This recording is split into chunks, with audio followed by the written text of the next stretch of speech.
Hello everyone, welcome all to Student Guide. মই Dhritismita ma'am. আগৰ ক্লাছত আমি আলোচনা কৰিছিলোঁ সুপুষ্পক উদ্ভিদে কেনেদৰে যৌন প্ৰজনন কৰে। সো আজিৰ ক্লাছত আমি এইখিনি প্ৰেক্টিকেলি চাম। ফুল এটাত ইয়াৰ কি বিভিন্ন প্ৰজনন অংগবিলাক থাকে সেইখিনি আমি চাম। সো আজি মোৰ হাতত আছে এটা হিবিস্কাছ ফ্লাৱাৰ, ডেট মিনছ এইটো কি হয়, এইটো এটা জবা ফুল। সো জবা ফুলটো আমি প্ৰেক্টিকেলি ইয়াক চাবলৈ হ'লে ফাৰ্ষ্টতে আমি এইখিনি বস্তুত কাট লগাম। এইখিনি কোৱা হয় বেটুপাত বা আমি ক'ম ইয়াক কেলিক্স। সো ইয়াতে আমি লাহেকৈ ব্লেড এখন ল'ম আৰু লাহেকৈ সাৱধান হ'বা যাতে আঙুলিত নাকাটে। সো লাহেকৈ ইয়াতে এটা কাট লগাম আৰু কাট লগাই পেলাই এইখিনি আমি উঠাই দিম। অ'কে, তাৰপাছত তোমালোকে হাতত এডাল ফ'ৰচেপ ল'বা। ফ'ৰচেপডালৰ সহায়ত এইখিনি কাম কৰিবা। এইখিনি ধুনীয়াকৈ সাৱধানেৰে ইয়াতে ছিগি দিবা। এয়া আমি কেলিক্সখিনি এতিয়া আঁতৰাই দিলোঁ। এয়া আছিলে কেলিক্সখিনি এতিয়া আমি দূৰত থ'লোঁ অলপ। নেক্সট আমি কি কৰিব লাগিব, ইয়াৰ পাহিকেইটা আঁতৰাব লাগিব। সো পাহিকেইটা এতিয়া আঁতৰাম। এতিয়া মই এনেকৈ ধুনীয়াকৈ পাহিবোৰ লৈছোঁ, এটা এটাকৈ আঁতৰাই লৈছোঁ। এয়া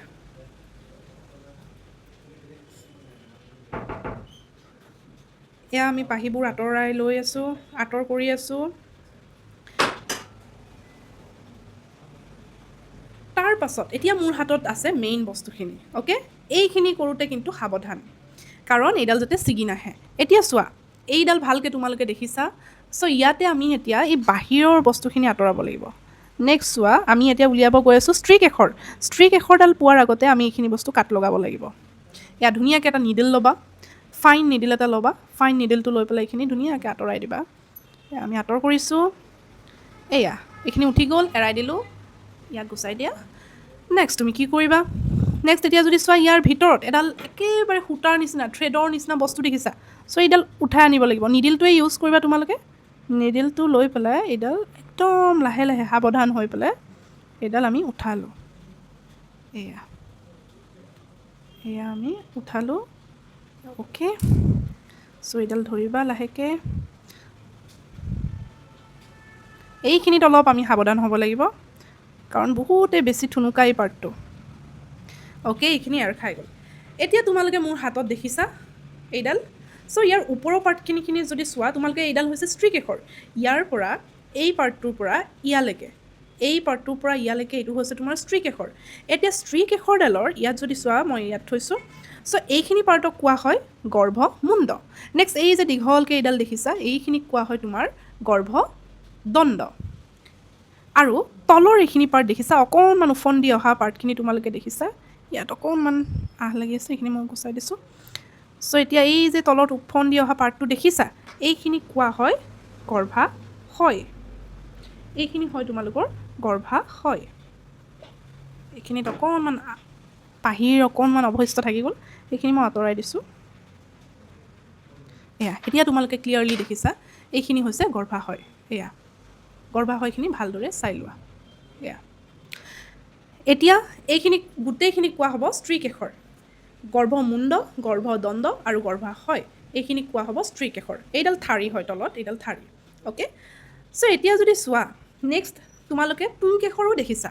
পুংকেশৰো তোমালোকে বহুত ভালকৈ দেখিছা। এতিয়া পুংকেশৰ কোনখিনি হ'ব, এই যে আমি এৰাই দিছিলোঁ এই পাৰ্টটো লৈ আনা।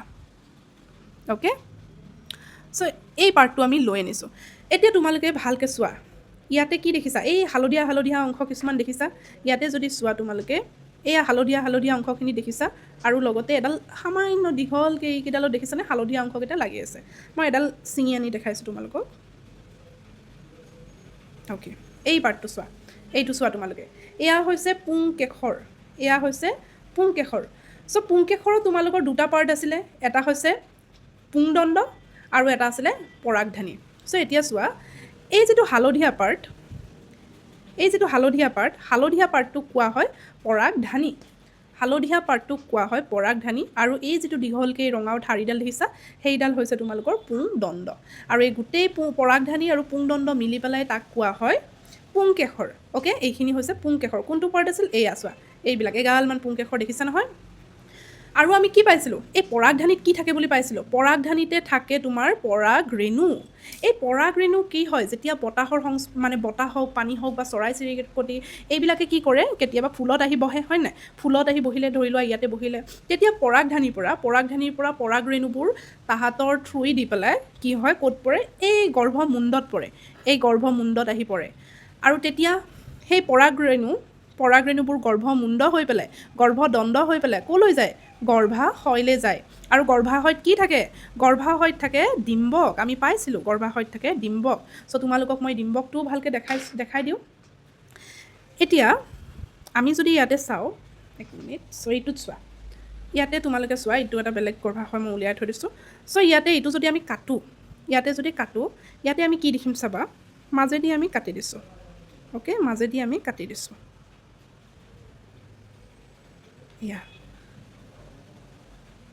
চ' ইয়াৰ ভিতৰতে কি থাকিব ডিম্বক থাকিব ইয়াৰ ভিতৰত তোমালোকে ডিম্বক দেখা পাবা অ'কে ইয়াৰ ভিতৰতে ডিম্বক থাকে এই গৰ্ভাশয়টোৰ ভিতৰত ডিম্বক থাকে আৰু এই ডিম্বকৰ লগত যেতিয়া কি কাৰ লগত লগ হয় এই ডিম্বক যেতিয়া এই ভিতৰখিনি অলপ আঠা আঠা টাইপৰ সেইকাৰণে হাতত লাগি ধৰিছে চ' ইয়াতে এই ডিম্বকৰ লগত যেতিয়া কাৰ লগ হয় কাৰ মিলন ঘটে যেতিয়া পৰাগৰেণুৰ মিলন ঘটিব তেতিয়া কি হয় নিষেচন হয় আৰু নিষেচনৰ পিছত সেইটো কি হয় বীজলৈকে ৰূপান্তৰ হয় চ' এতিয়া তোমালোকক মই ভালদৰে এইখিনি 1 by 1 গোটেইখিনি দেখাই দিম এখন ধুনীয়াকৈ কাগজৰ ওপৰত লিখি আছোঁ আমি কি পালোঁ আমি পালোঁ এইডাল অ'কে এইডাল তোমালোকৰ মেইন এইখিনিৰ পৰাই বহুত কুৱেশ্যন আহে এক্সামত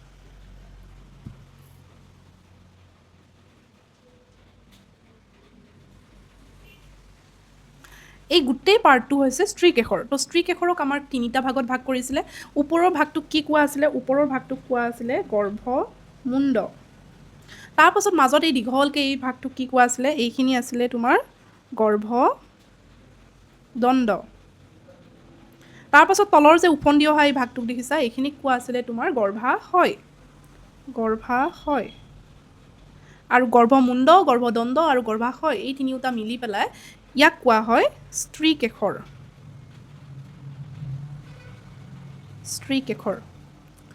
তাৰপাছত আমি পাইছিলোঁ পুংকেশৰ চ' পুংকেশৰ ক'ত আছিলে এয়া হালধীয়া এইখিনি আছিলে তোমাৰ পৰাগধানী আৰু এই হালধীয়াখিনি যোনডালত লাগি আছে সেইখিনিক কোৱা হয় পুংদণ্ড চ' এইখিনি মই গোটেইখিনি ইয়াতে দি দিছোঁ আই হোপ তোমালোকে এইখিনিতে বুজি পাবা অ'কে চ' ইয়াতে আছে তোমালোকৰ পুংকেশৰ আমি ইয়াতে লিখিম পুংকেশৰ নেক্সট পুংকেশৰৰ তলতে মই অকণমানিকৈ এইডাল ছিঙি পেলাই থৈছোঁ তোমালোকে বুজি পোৱাকৈ চ' পুংকেশৰৰ এয়া ওপৰখিনিক কোৱা হয় পৰাগধানী আৰু তলৰডাল হৈছে দীঘলকৈ এইডাল হৈছে পুংদণ্ড নেক্সট যদি চাওঁ আমি বাকীখিনি একেবাৰে ইজি বাকী আমি পাহি পাইছিলোঁ এয়া আছিলে পাহি মই গোটেইখিনি নাই লিখা কেইটামান লিখিছোঁ অ'কে পাহি আৰু মই ইপিনে যদি চাওঁ অভেৰীটো মই আৰু অলপ এক্সট্ৰাকৈ তোমালোকক দেখাই দিছোঁ আছিলে অভেৰী